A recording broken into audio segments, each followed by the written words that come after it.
नमस्कार, आप देख रहे हैं मिरर मीडिया। मैं हूं आपके साथ प्रिया पांडे। दुर्गापुर के निजी मेडिकल कॉलेज की द्वितीय वर्ष की छात्रा के साथ हुए सामूहिक दुष्कर्म की घटना को लेकर पूरे पश्चिम बर्धमान जिले में जन आक्रोश बढ़ता जा रहा है। शनिवार को भाजपा नेत्री अग्निमित्रा पाल ने आसनसोल के त्रिवेणी मोड़ पर राज्य सरकार के खिलाफ विरोध प्रदर्शन किया। अग्निमित्रा पाल ने अपने समर्थकों के साथ सड़क पर उतरकर टायर जलाकर विरोध दर्ज कराया और कहा कि राज्य में कानून व्यवस्था पूरी तरह चरमरा चुकी है। उन्होंने ममता बनर्जी सरकार पर महिलाओं की सुरक्षा को लेकर गंभीर लापरवाही का आरोप लगाया। इस दौरान क्षेत्र में कुछ देर के लिए यातायात बाधित रहा। पुलिस बल की तैनाती कर स्थिति को नियंत्रण किया गया। घटना के बाद सीपीआईएम कार्यकर्ताओं ने कॉलेज परिसर में प्रदर्शन कर न्याय की मांग की। वहीं कॉलेज के छात्र छात्राएं भी प्रशासनिक कार्रवाई की मांग को लेकर धरने पर बैठ गए हैं। उधर देर रात राष्ट्रीय महिला आयोग की सदस्य अर्चना मजूमदार पीड़िता से मिलने दुर्गापुर के एक निजी अस्पताल पहुंची हैं। उन्होंने मामले की गंभीरता को देखते हुए राज्य पुलिस से शीघ्र रिपोर्ट की मांग की है। अधिक जानकारी के साथ हमारे संवाददाता सोमनाथ मुखर्जी जुड़ चुके हैं। हम उनसे जानने का प्रयास करेंगे कि मौजूदा स्थिति क्या है। सोमनाथ, हमें बताएं कि अभी मौके पर क्या कुछ हो रहा है और क्या प्रदर्शन जो है वो जारी है या फिर खत्म हो चुका है? जी रिया, अभी तक प्रदर्शन चल रहा है। कॉलेज के जो छात्राएं लोग हैं वो लोगों का प्रदर्शन अभी भी जारी है। और इसी बीच में मौके पर पहुंची राष्ट्रीय महिला आयोग की सदस्य अर्चना मजूमदार, उन्होंने पुलिस और अस्पताल की सिक्योरिटी को लेकर के बात उठाई। उन्होंने कहा कि इतना बड़ा अस्पताल में, मल्टी सुपर स्पेशलिटी हॉस्पिटल में सीसीटीवी क्यों हर जगह नहीं है? क्यों कॉलेज की छात्राओं को खाने के लिए बाहर जाना पड़ता है? रिया जी, अगर हम प्रदर्शनकारियों की बात करें तो क्या पुलिस ने उनके खिलाफ किसी तरह की कार्रवाई की है या स्थिति अभी शांत हो चुकी है? नहीं, अभी पुलिस ने किसी के खिलाफ कार्रवाई किए नहीं है। उधर खबर आ रहा है कि विपक्ष नेता शुभेंदु अधिकारी ने पीड़िता के पिता के साथ फोन पे बात की। उन्होंने परिवार के साथ खड़ा होने का वादा किया। इस बीच राज्य की बच्चा एवं महिला कल्याण मंत्री शशि पांजा ने घटना में बीजेपी के ऊपर उंगली उठाते हुए कहा, जब उड़ीसा में महिलाओं को जलाया गया था तब बीजेपी क्यों चुप था?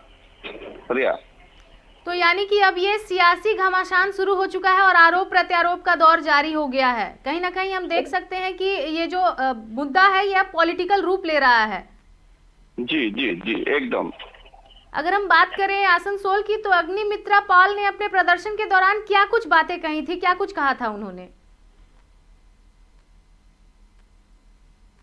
जी, आसनसोल ने अग्निमित्रा पाल ने तृणमूल सरकार के ऊपर उंगली उठाते हुए कहा, जहां बंगाल के जो मुख्यमंत्री है जो महिला है, लेकिन बंगाल में महिला को कोई सुरक्षा नहीं है। अगर कॉलेज परिसर में हम बात करें तो छात्राओं के जो आंदोलन है वो किस रूप में चल रहे हैं? क्या अभी भी कक्षाएं बंद हैं और आंदोलन जारी है? सोमनाथ, मेरी आवाज आप तक पहुंच रही है? हाँ, पहुंच रहे हैं जी। तो अभी अगर हम कॉलेज की बात करें तो क्या वहां पर प्रदर्शन जारी है? छात्र अभी भी अपना काम रोक कर वहां पर बैठे हुए हैं या फिर जो प्रदर्शन है वो बंद हो चुका है? देखिए, जैसे प्रदर्शन चालू हुआ था उतना रूप अभी थोड़ा बहुत धीमे हुए हैं, लेकिन प्रदर्शन जारी है जी। लेकिन एक बात सूत्र के अनुसार जाना जा रहा है कि उड़ीसा के एसपी शायद आने वाले हैं मौके पर। जी। और अगर हम बात करें राष्ट्रीय महिला आयोग की सदस्य अर्चना मजूमदार की, तो जब उन्होंने मुलाकात की थी पीड़िता से, तो क्या उसके बाद पीड़िता की स्थिति में किसी तरह का सुधार देखने को मिला है? ये पीड़िता का जो स्थिति है अभी तक ठीक ठाक है। ऐसा कोई ये नहीं है, लेकिन वो सदमे में है। बात करने की स्थिति में है पीड़िता अभी? किसी के साथ बात कराया नहीं दिया जा रहा है। पीड़ित के पास किसी को जो संवाद माध्यम है वो जाने नहीं दिया जा रहा है। अभी उसका ट्रीटमेंट चल रहा है।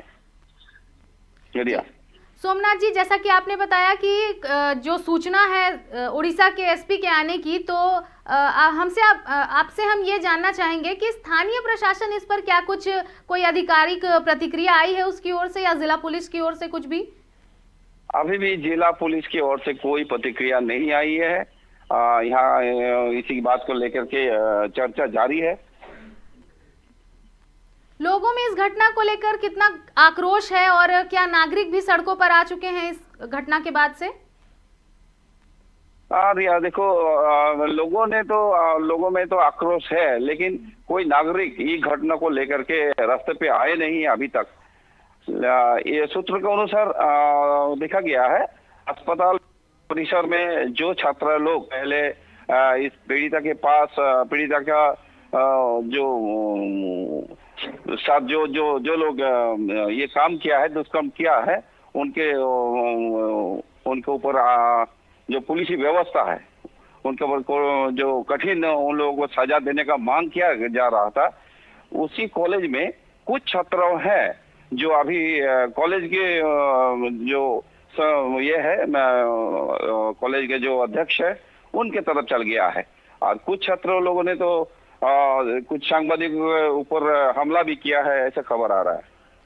जैसा कि आपने बताया कि कुछ राजनीतिक पार्टियां जो हैं वो इस घटना के विरोध में खड़ी हैं, सड़कों पर आ रही हैं, फिर चाहे वो सीपीआईएम हो या फिर बीजेपी हो, तो इस पूरे घटना में हम कह सकते हैं कि कहीं ना कहीं जो है टीएमसी की कोई भागीदारी देखने को मिल रही है, कि उनकी तरफ से कुछ पहल की गई हो, या फिर कोई नेता वहां पर पहुंचे हो छात्रा के अधिकार के लिए या फिर सुरक्षा की व्यवस्थाओं का जायजा लेने के लिए? नहीं, ऐसे स्थानीय कोई टीएमसी अधिकारी यहाँ आया नहीं है छात्र की व्यवस्था के लिए।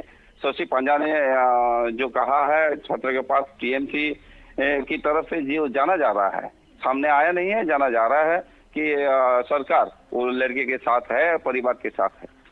तो लड़की के परिवार वालों के साथ कोई आया है अभी? उनके परिवार से, उनके परिवार से, उनके पिता से बात हुआ था सुबह जी, दोपहर को, जिसने तो कहा था, उसके पिता ने कहा था जे बंगाल भेजे थे, बंगाल में कोई हम लोगों को यहाँ आकर के कोई हम लोग के ऊपर अस्पताल की तरफ से हो, प्रशासन की तरफ से हो, कोई हम लोगों को कुछ रास्ता नहीं दिखाया। ऊपर से पुलिस हम लोग को 1 घंटा बैठा के रखा, फिर बोल रहा कि इन्वेस्टिगेट चल रहा है, आप जो जा सकते हैं। जी सोमनाथ जी, इन्वेस्टिगेशन में अभी तक कौन कौन लोगों को बुलाया गया है पूछताछ के लिए? कुछ इसकी जानकारी हो तो हमें बताएं आप। इन्वेस्टिगेशन में जो लड़का छात्रा उस लड़की के साथ निकले थे, जो स्टूडेंट, उनका दोस्त जो था पहले, जो उन लोग खाने के लिए बाहर निकले थे, उसी को पूछताछ के लिए पुलिस ने बुलाया जी। इसके अलावा और कोई? इसके अलावा अभी तक कोई गिरफ्तारी नहीं है। पूछताछ के लिए किसी को बुलाया अभी तक गया नहीं है, जो जानकारी आ रहा है जी। यानी कि जो उनके साथ में उनके जो मित्र गए थे, उनसे पूछताछ अभी भी जारी है या फिर उन्हें छोड़ दिया गया है? पहले तो उनको पूछताछ के लेकर के बुलाया था, उसके बाद छोड़ दिया गया था, फिर उसको पूछताछ के लिए बुलाया गया है, अभी तक उसको छोड़ा नहीं गया है, यही जानकारी आ रहा है। मतलब अभी तक पूछताछ जो है वो जारी है, और कई अहम पहलुओं पर बातें जो है वो सामने आना अभी भी बाकी है। जी जी, एकदम। अभी तो अहम पहलू क्या है, इसके पीछे कौन कौन है, कौन कौन लड़का था इसके पीछे, तो ये पहलू अभी सामने आना बाकी है। पुलिस की तरफ से जो जाना जा रहा है, सूत्रों के अनुसार इस बारे में इन्वेस्टिगेट चल रहा है, जोर से चल रहा है। जल्दी से जल्दी जो अपराधी है उनको पकड़ लिया जाएगा। जो पीड़िता है उनके घर से, मतलब उनके जो परिजन है, उनके द्वारा एफआईआर कोई दर्ज किया गया तो किस समय दर्ज किया गया था? कुछ जानकारी हो इसके बारे में आपको? हेलो जी, एफआईआर जो है वो कब दर्ज कराया गया था? ये घटना क्योंकि बताई जा रही है कि बीते रात 8:30 बजे की है, तो एफआईआर कब तक दर्ज हुआ है? एफआईआर जैसे लड़की के पिता आया यहाँ पर, सुबह पहुंच गया था यहाँ पर, एफआईआर लगभग दर्ज हुआ है दोपहर को। तो सोमनाथ जी, अभी हम आखिरी सवाल मेरा आपसे यही रहेगा कि मौजूदा स्थिति जो है वहाँ की क्या कुछ है, और क्या लग रहा है ये जो घटना हुई है, ये क्या बड़ा रूप ले सकती है बंगाल में? जिस तरह से लॉ कॉलेज हो या फिर आरजीकर मेडिकल कॉलेज हो, जिस तरह से इस तरह के मामले सामने आए हैं, क्या ये भी बंगाल को जलाने वाला एक घटना साबित हो सकता है? देखिए, अभी जो हालत है, हालत गंभीर है। कॉलेज के छात्रों में आतंक है, जो लड़की छात्रा हैं उसमें आतंक है, और ये गंभीर हालत रहेगा। ये हालत बढ़ेगा ना नहीं बढ़ेगा, ये तो बाद में पता चलेगा, लेकिन हालत बहुत गंभीर है। जानकारी के लिए बहुत बहुत धन्यवाद सोमनाथ जी। तो बिल्कुल आप देख सकते हैं कि किस तरह से बंगाल में ये जो घटना है ये अब राजनीतिक रूप ले चुकी है और लगातार आरोप और प्रत्यारोप का जो दौर है वो जारी हो चुका है। अगर हम बात करें, यहाँ पर मौजूद जो भी नेता आए थे उनका यही कहना था कि जब उड़ीसा में, चूंकि ये जो बच्ची है, ये जो छात्रा है वो उड़ीसा की है, तो यही कथित तौर पर कहा जा रहा है कि जब उड़ीसा में किसी महिला के साथ कुछ होता है तो फिर कहाँ जाती है सरकार। तो आप कह सकते हैं कि ये जो घटना है एक महिला के साथ एक जघन्य अपराध हुआ है, लेकिन अभी भी बयानबाजी का जो दौर है ये जारी है और ये जो मामला है ये अब तुल पकड़ता जा चुका है। और कहीं ना कहीं देखा जा सकता है कि बंगाल में जो स्थिति है ये कहीं ना कहीं डिस्टर्बेंस हो सकती है बंगाल में, और लगातार बंगाल सरकार से ये सवाल किया जा रहा है और लगातार हो रही ऐसी घटनाएं राज्य की कानून व्यवस्था पर बड़े सवाल खड़े कर रही हैं। दुर्गापुर की यह घटना साबित करती है कि प्रशासनिक सख्ती के तमाम दावों के बावजूद महिलाओं की सुरक्षा अभी भी चिंता का विषय बनी हुई है। जनता अब तक सिर्फ आश्वासन नहीं, ठोस कार्रवाई की मांग कर रही है। फिलहाल अब देखना यह है कि यह घटना अब क्या कुछ मोड़ लाती है और क्या कुछ बातें सामने आती है। तब तक के लिए बने रहे मिरर मीडिया के साथ।